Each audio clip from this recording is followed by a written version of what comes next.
humanitarian person from Chotu Maheshkhali in Shaful Amang, it is known that he has distributed rice among about 9,000 poor and suffering people.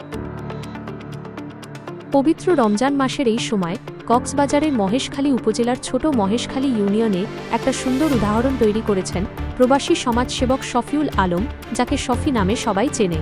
তিনি নিজের হাতে প্রায় 9,000 অসহায় পরিবারকে এক বস্তা করে চাল, অর্থাৎ প্রতি বস্তায় 25 কেজি করে বিতরণ করেছেন। এই কাজটা রমজানের প্রথম দিকেই শুরু হয়েছে এবং দ্রুত শেষ হয়েছে, যা এলাকার মানুষের মনে গভীর ছাপ ফেলেছে। এই সাহায্য শুধু একটা ধর্মের মানুষের জন্য নয়, হিন্দু মুসলিম সবাইকে নিয়ে। দিনমজুর, জেলে, কৃষক, গৃহিণী যারা কষ্টে আছেন তাদের সবাইকে এই চাল পৌঁছে দেওয়া হয়েছে। আদিনাথ সরকারি প্রাথমিক বিদ্যালয় সহ বিভিন্ন জায়গায় নিজে দাঁড়িয়ে তিনি চাল তুলে দিয়েছেন। যারা সাহায্য পেয়েছেন তাদের মুখে খুশির হাসি আর কৃতজ্ঞতার কথা। এই চাল পেয়ে রোজা রাখা অনেক সহজ হয়ে গেল। এর আগেও শফিউল আলম এমন বড় করে সাহায্য করেছেন। এবার তিনি বলেছেন, এসব করতে আমার খুব ভালো লাগে। ছোট মহেশখালীর যারা নিজের পায়ে দাঁড়িয়েছেন তাদেরও গরিব দুঃখীদের পাশে দাঁড়াতে বলছি।